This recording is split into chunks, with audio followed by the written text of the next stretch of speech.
Lee Wilson from Rap Radar. This is a special, as you can see, a very special episode of The Truth. This guy, my boss, is here, Mr. Life and Times himself, Jay-Z. Yes, sir. How you doing, Jay-Z? Great. How you doing, man? Leave me hanging. What's up, sir? We're in Yankee Stadium, man. Yeah. In the secret area of Yankee Stadium. Yeah, man. yeah. Because tonight you and Justin Timberlake about to do the Legends of the Summer thing. I mean, you've done Yankee Stadium before. Like, talk about like. Oh, this is old hat. What, 2010? You and Marshall, a guy named Marshall. That's right. So you only do it with white dudes. Mr. Marshall. Only white dudes. You and yeah, well, that's a reflection of America. It's not my fault. Well, what was that like? Because I mean, obviously, you know, around the same time you had Empire, and you made that line about happy, more famous than the Yankee can, and you know, people associate with you with the Yankees because of the way you popularized the hat and stuff like that. What was it like to finally really a rap concert in Yankee Stadium? What was that like? Beyond a dream come true, because you know, growing up, you start thinking. I mean, at best, you may think that you can make it to the Garden as a musician, you know, and then having Kool Herc, you know, and being in the Bronx, you know, the home place of hip hop, and all those that you know how symbolic it was. The whole thing was amazing. Hip hop started. Yeah. It's not a fact lost on you or anything. That's right. Yeah, and then you hip hop there. You brought Kanye out. You brought the heavyweights, Drake, Nicki Minaj. Like, was that also kind of you wanted to give hip hop that kind of? Yeah, just experience that thing. You know, back in '98 when we was about to go out, they told me that we had to bring out Cisco, and it was another R&B person at the time. It's because hip hop and security, you know, it was too high to insure rap shows, and you know all these things that were making it impossible for us to play these buildings. But back then, it was like, you know, I really had to. You know, no, I'm taking out DMX, Method Man, Redman, and, you know, we're going to put this together and we're going to figure it out, and we'll pay whatever insurance. We may not make as much, but this has to happen. And then, you know, it was successful. You know, it was very important for us to go out there and be successful, and no violence, and no one got hurt. I mean, you know, a couple scuffles, but nothing major. Nothing major, yeah. Was it a thing? Because and it goes back to what you kind of still do now. It's like you're very good at, like, you know, working with other big artists, but still maintaining your own light. Why do you think you have that ability? Because even like with the R. Kelly thing, when that went left, you turned it into Jay-Z and Friends, and you've learned how to like share the stage with a Justin and still not lose your light. Yeah, for the most part, for me, first of all, I don't have an ego in those situations. You know, everybody should just come to the table and have fun and bring what they bring to the table, and you know, 1 and 1 is 3, and you know, if I'm not a Jay-Z fan per se, you know, I get the experience in a setting that I like. I get Justin, and like, oh, okay, and it's expansive. It's really helps the genre out a lot. You know, when you put it in that place and put it in that light. And I'm a serial collaborator. I really like you know, putting those sort of elements in one room and just seeing what I'm curious as well, and I've always been I know I said it 100,000 times, people probably tired of hearing me saying it, that you know, I've always been under the belief that it's just music. We just use different instruments, you know, because music, it doesn't feel it's natural for me to play music with Justin. You know, first of all, we both use the same producers, right? So pretty much our songs are Timbaland and Pharrell, the majority of them, so they kind of mesh really well because it's the same sound. I think that people aren't going to realize that until they see it live. Like, I saw you in Toronto, and like, you know, it's surreal to see songs that were big hits like I Just Want to Love You with Pharrell on the hook, you know, Justin's doing the hook, and it's like you sort of representing this classic content in a new, fresh way. Was that just part of just interacting, like, and by getting to know Justin, realizing those similarities? Like, how did you develop that? Yeah. Part of it, like, just, you know, getting to know him and realizing how genius he is as far as a musician, and just respecting that. You know, I have to respect you first as your craft. And then, you know, pushing the limits and trying to create a once-in-a-lifetime show. You know, trying to create a moment we like, okay, I'm going to see Justin and Jay. I don't know if this is going to happen again. And, you know, when I get there, you know, you don't want to just, you're on your side doing your songs, I'm on the side doing my songs. That's not, you know, that ain't a once-in-a-lifetime moment. We're just doing the same thing, broken up. I'd rather have like someone's the opening act to the other one. Exactly. So I'd rather have a more collaborative approach to it. Was that hard? Because I mean, he's at the point where he's even playing guitar and you don't know. Like, that blew me away. Like, that was fresh. And when he does the cop voice on 99 Problem, you know, he's done that better than everyone thus far. You know? No disrespect to Ye or no one else, but you know, he has the right vocal inflection, and he And, I mean, that's the thing even with Holy Grail. I mean, Dream wrote that, the title, pretty much the title track of the album, which I know was very important to you. It's sort of like the centerpiece, like you said, of why you needed this record. You fought for the record, you had to have it, and then you made the decision to take Dream off and to put Justin on it. Why was that ultimately the right decision? I think Dream wrote it with the intent of someone else singing it. Okay. He didn't write it for himself. He Gotcha. wrote it with the intent of someone else singing it. And then, being in the studio, we was in Jungle together and working back and forth with Justin. I was like, yo, just hop on that. And I mean, he loved the record, so yeah. it and you made got him to sense. sing that in heaven and sing songs in different tones than we've ever heard him. Like, how did that develop? I mean, he sounds like Paul McCartney on Heaven almost. Like, you know what I mean? Like, he sounds like he's singing. I know he's very meticulous about his producing his vocals. Like, how did that develop? Just you guys talking about what you wanted and I just by the nature of the songs, it just dictated, that he step out of his comfort zone, and I think he pushed himself on Holy Grail, which to me, he has a million great vocal performances, but in my opinion, is his best vocal performance. You hated that grind that you had to keep producing albums. You loved it at first, but then it got to be a tedious thing that you have to keep every year, put out an album, blah, blah. So like now even from Blueprint on, even Watch the Throne, it seemed like you've taken longer to create albums over different periods of creativity. Does that make the process more difficult? But it seems like with this one, it seemed kind of more effortless towards the end, right? Yeah, because I'm not on a schedule, so it'll start and then it'll stop. Like for this album, I had Oceans recorded, lyrics on it and everything for, over a year. Like as soon as Watch the Throne was finished, and I had the track and the hook to Holy Grail, way back then.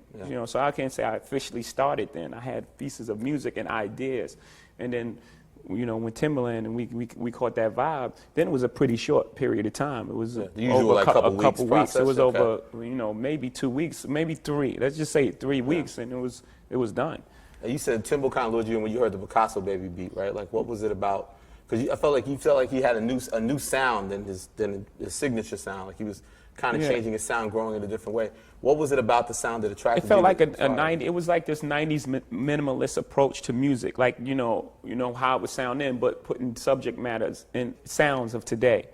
So that's why some of the imagery, like on the album covers, Lawrence Fishburne, King of New York, and that old limo. So it's like that era when art and music were one. When Basquiat was hanging out with Madonna and Fab Five Freddy, and all those worlds were colliding. Because we have to realize, hip hop and the arts was like this. Because we both were outcasts. We wasn't allowed inside the galleries or inside of Yankee Stadium. We were both outcasts. We were writing on the street and making music. It was one thing. But then art got into the galleries, and then hip hop almost disassociated with it because it's like, oh, it's this bourgeois thing. It became something else, And when I'm saying all that to say that when I heard that sound, I was like, oh, that sound that's the sound that represents that time period, and I could bring the world back together. That's why it's called Picasso Bay. I could bring the arts and hip hop back together with this sort of sound, and this can actually be the sound of the album, and that's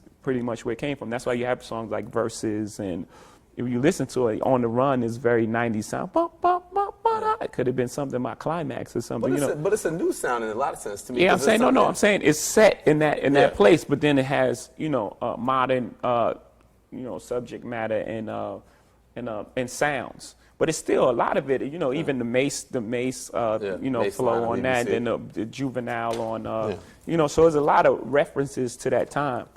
Yeah. So with Picasso Baby also, like, you love art, you do collect art. Like, what is the joy, like, for people that don't understand, like, what do you get out of the collection of art? And, like, you have a lot of art in your home, like, what's the joy it's like you get anyone else. It's like an expression. It's like music. It's not even that difficult to understand because, the way people consume music, I consume art. It's the same sort of thing. It's like people have metaphors and they have, everything that they think about. You take a Basquiat painting, you look at it and you can just interpret like, oh, he'd never seen himself growing old. That's why all the characters in his paintings are skeletons, but he always seen himself as a king.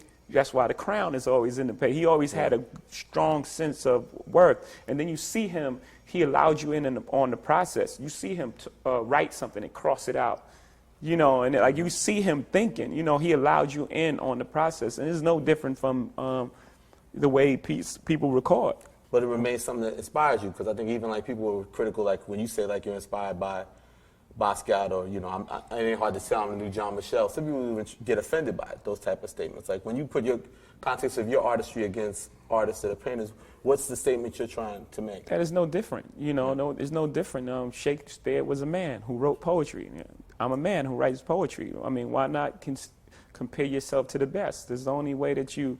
I'm supposed to be here to be second best, right? I'm not doing this. You never seem to like that. Yeah, I'm not doing this for that. I'm not doing this for that, and if other people are cool with settling or not putting themselves in that light, then that's their personal preference. That's their personal preference. If you don't want to be in that light, that's fine. I'm not mad at you. I don't have an opinion on what you want to do. If you want to be second, that's cool. So don't have an opinion on me wanting to be John Michelle or Shakespeare. People got to realize that, I put a lot of my life into, what I'm doing right now. I didn't just have a hit record and get lucky. I put a lot of my life into it. So, the things that come out of it is not due to this, bravado and arrogance. I have confidence because of the work I put in. I put in so much. I put in so much work. Yeah, and I'm claiming 4 classics. Do you think that, because a lot of the album now, people are going to always not think of this album synonymous with the Samsung deal. Do you think it's a thing of you almost don't get the credit? You don't get the credit for the integrity of your art because of your tremendous business acumen? That's just people's overreaction to everything, right? America, we have an overreaction to everything. Yeah. I'm not really concerned with noise because I'm playing for a long game. I see 10 years down the road, and then we'll really be able to judge the album for what it's, for what it is. And like you said, there are a lot of people now rushing to judgment and based on whatever they likes or dislike. You don't like commercials. And from that opinion, it goes on and on and on, and that's not even, it doesn't have anything to do with the project. It has something to do with your personal feelings. But doesn't it also come down to the worst thing that happened, almost the worst and best thing that happened to you was the Def Jam presidency, because you kind of got within the system and then you wanted to change the system and it wouldn't allow you to. So ever since then, you've been changing the system in different ways. You know what I mean? So it's almost like, it's more the rollout of it and this whole challenge of, do you accept that if I could get 1 million copies of this sold to this entity, should that count in Billboard, or should the RA certify me, and create those conversations that didn't exist? And what people have to understand is Billboard is a magazine. They saw an opportunity and they grabbed it, right? They said, we're going to count sales and you guys are going to pay us for it. And we were like, that's cool. I don't want to count sales. You can do that for us. But they're really doing it for us, right? They're almost like government they're like elected officials. They work for us. You can't really tell me how to, I see there's an opportunity for me. First of all, we're in the dying business. Everyone sees that, right? So what am I supposed to do? Just wait and just sit here and just wait until it goes, it's reversing. I'm supposed to sit here and wait till it gets to 0 before I do something. Yeah. I'm like, okay, let's figure out how to bring new revenue streams into the business. So I went out on my own and I made a deal. I made a straight across the above the board deal. I went to them. I explained the deal to them. Like, this is what's going to happen. What does it take to qualify for a sale? They came up with a number, $349. How do you come up with that number? I don't know. Well, okay, it's $5. We're gonna not only jump over that number. We're gonna soar past it. The deal is $5. So, their job is to encourage the business to bring in new revenue stream, not to discourage me. So, at that point, if you're not with the change in times, to me, you're irrelevant to me. I'm going to move on. And it's not like we were trying to trick the system. I wasn't looking for a #1 album. Their thing was like, what if a country artist wants to buy the #1? I'm like, yeah, that's good. And hypothetically it's good. But the reality of it is I'm not doing that. Yeah. This is a real deal. This is a real above, we both getting something out of it. A new artist couldn't do that. You didn't warrant that. I warranted that sort of, that level of deal. So, yes. But your career, where's that right now? Yeah. The career and what I've done and the groundwork that I put in was worthy of me charging that. So what's the difference? And whether they want to give it to whoever they want to give it to, that's their business. It's still reaching the hands of the fans. It's hard for those sort of organizations to change. you know, and then they get stubborn about it. They get stubborn about it because they feel like, you know, their ego and their thing is threatened. You know, and that's why it was really cool with the RIA, because they had supposed to have been counting, you know, digital sales 15 years ago. Yeah. It wasn't me. I mean, I was just you know, I was the agent of change to ask the question, but that was supposed to have been changed. The reason they didn't count RIA, they didn't certify for 30 days was because physical product. You send it out and you may get some returns back and you're not platinum anymore. Yeah. So they had to wait to see if there was some returns before they certified it platinum. There's no returns in digital. So if someone scanned 500,000 digital files, it's supposed to happen immediately. Yeah. There's no returns. Yeah. So that thing was supposed to happen already. Yeah. I just was the guy who like, yeah. What is this? What are we doing? We're still doing this. We got to change. How specifically did the whole Samsung thing come to be? Was that an idea you had and you approached them? Yeah, I actually had that idea for Watch the Throne, right? And the idea behind it was nothing that me and Kanye can do musically was going to match the event of what we were trying to do. So we was trying to deliver an album and experience at one time. Yeah. You know, and that was the idea for Watch the Throne. And you know, at the end of the process, you know, we were making music, and you know, Kanye gets really excitable when he makes music, and he was ready to put out Ham, and he was ready to put out music. Yeah. I wanted to hold the whole thing and just, you know, give it to the world at one time, and do this sort of deal. So when that didn't go through, I was like, okay, I just held it, you know, for myself. But you seem more, like we said that when they compare you and Kanye, like Kanye is on his kick about New Slate. You seem more comfortable, like you said, working within corporate America, but not feeling like you're going to compromise your integrity. You know what I mean? Like your mind state is that I could work within the system, but then still be rebellious in a sense and reach my goal. Yeah, I've been doing that my whole career. That's the thing. You know, I've been working within the system, Rockefeller. We were working within those systems, and we've been, you know, fighting for our own identity, who we are. This is Rockefeller. You know, we love you, Def Jam, and thank you, Universal, but this is Rockefeller. Yeah. You know, we've been doing that from day one. So I'm well versed in that fight. So I don't have any fear. I don't have any fear with working with Samsung, you know, because I'm not going to let them, you know, put a phone on my forehead. That's just never going to happen. Yeah. You know, if you look at all the commercial, look at the commercial, man. There's very little product in the commercial. It was tastefully done. It was all about, you know, the vision and the thing behind the album. And first of all, you have to commend them for letting me do that. Yeah. They let me do that without a script. I told them I don't want a script. I want to just go in and turn the cameras on.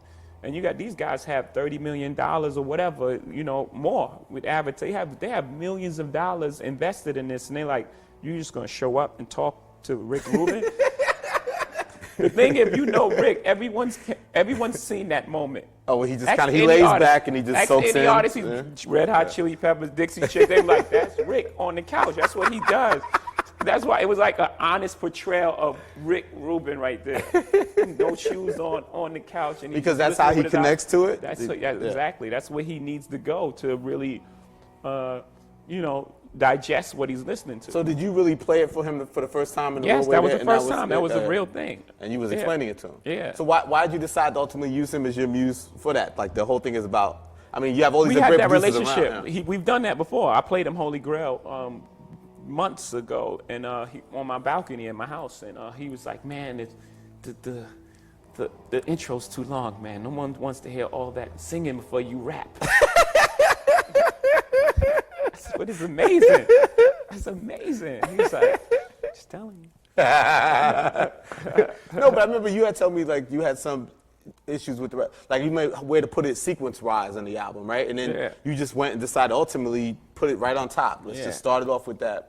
Like, why was that ended up being the right decision in your mind? It always should have been a decision. It was almost like having Encore on the Black Album. It just made sense, you know what I mean? It feels like the intro, and you know, it had become the title, and it was really almost an announcement of where I am right now.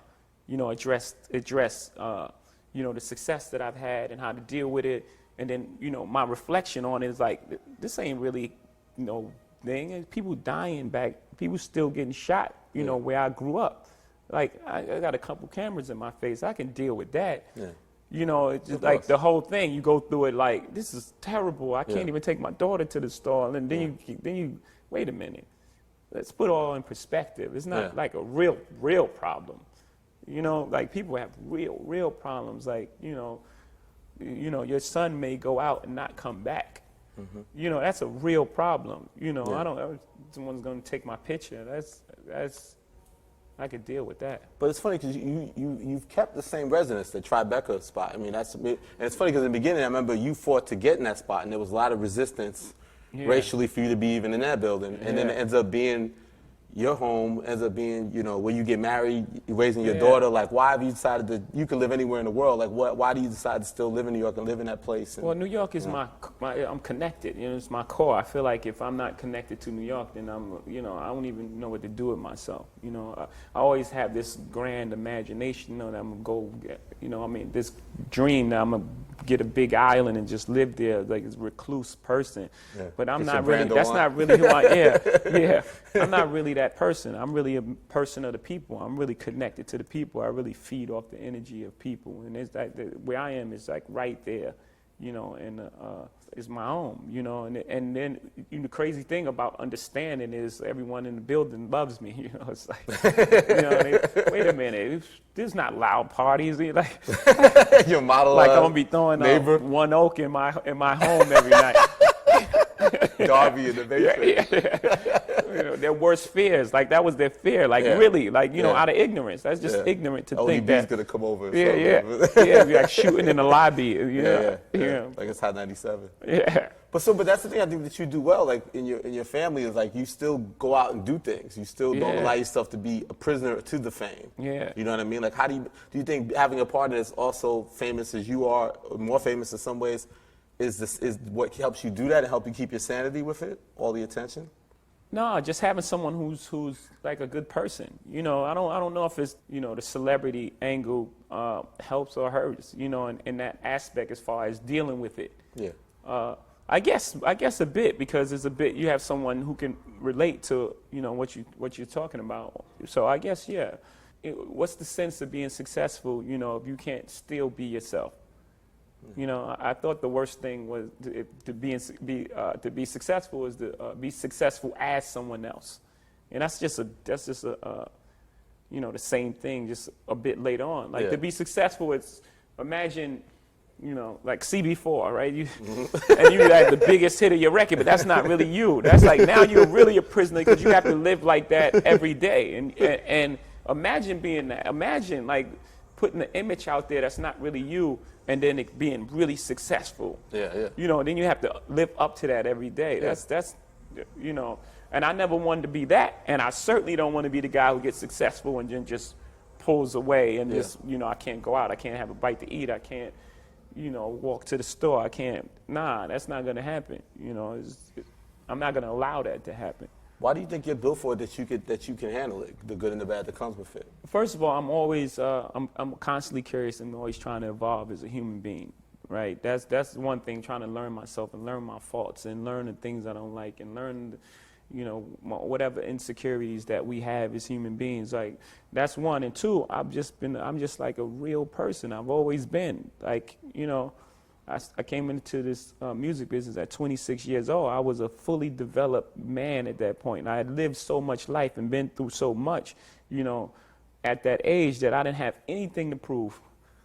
I didn't have anything to prove. I knew exactly who I was. I didn't have to go on a club and be the toughest guy there. I could be like, hey, man, pardon me, I stepped on your foot, man. I don't feel no way about that if I'm in the wrong, right? And, you know, just being a real person, you know. A lot of mistakes come out of, you know, ego and pride and foolish ego and trying to overcompensate. You know, it's just like walk around like, who walks around like that? Like, you're overcompensating for some sort of insecurities, right? At this point in your career, what continues to light the competitive fire part of it? Because I feel like you're still competing with the new generation of rappers, and like you still want to be looked at as the best right now, not just the greatest all time. Like a song like Versus, even though it's so short, I feel like it kind of shows that you just have this competitive fire that stays lit. Like, why are you still so competitive in the aspect of it? I love what I do, and then when you love what you do, you want to be the best at it. You know, you don't make music to be second best. You make music to be the best. So whatever you do, it don't have to be music. You're not sitting here trying to be second to Pierce Morgan on one of those cuts. Zane Lowe. Zane Lowe. You don't want to be you don't want to be second to Zane Lowe. You're looking at Zane Lowe like, are you kidding me? In a good way. I mean, in a good way. Like, are you kidding me? Like, I do this. Like, I've been doing this a long time. So sometimes you have to throw your stats out there to remind people your last shit ain't better than my first shit. Yeah. It's a true statement to me. Like, there's a lot of people last shit ain't. I mean, it's reasonable doubt. So fuck. It's hard to beat. You know what I'm saying? And you just have to put your stats out there to remind people. Like, yo. This is, I'm the real deal. But do you have this whole, like, I think now hip hop's in a sense where it's kind of more clearly defined, like, who the 5 greatest are, whatever order you want to put them, you, Biggie, Pac, Nas, and M. You know what I mean? Like, you, Biggie, Pac, Nas, and M. And then you have now new generation artists like Cole and Wale, guys that work for you. Like, you hear their albums, you give them your opinion on it. And Drake and Kendrick, like, these new generation, the new legend idea. These guys, they want to compete and they want to be here. Like, how do you feel about hip hop in 2013, where you kind of still have guys like you that are still flourishing, but there is like a whole new generation now? It seems like they finally have their weight up. Yeah, we haven't seen that. Hip hop like transition. Because it's still, it's 40 now. Hip hop. So we haven't seen it where the two coexist. Like, by the time we were coming in, all the other guys was going out. On the Budweiser Superfest. Yeah, they was headed out. And I love that because to me it's encouraging. Who would want to do this? I want to do all these things and open these doors. I'm not doing this. I know I'm not going to be selling out Yankee Stadium. I'm not doing the Rolling Stones thing at 70 years old. I'm not doing that thing. So I'm doing all this stuff for the next generation to come in and take advantage of it. So whatever took me 15 years to accomplish, it takes them 5 years to accomplish. So it encourages me that I see these crop of next new legends, coming in. For me, I'm ecstatic. I'm willing to help. I'm like, how can I help? What do you need? Like, I'm offering help in any way. I'm constantly, opening doors for that next generation to come in. So I feel good about it. I'm happy because it was a point where I was like, what's going to happen next? Yeah, with the culture. It was like a couple years ago, it was like, there wasn't no Kendricks and Coles and Drakes. And it was like, wait a minute. Where's this about to go? After we, finish our tour of duty, who's going to pick up the mantle and take it further?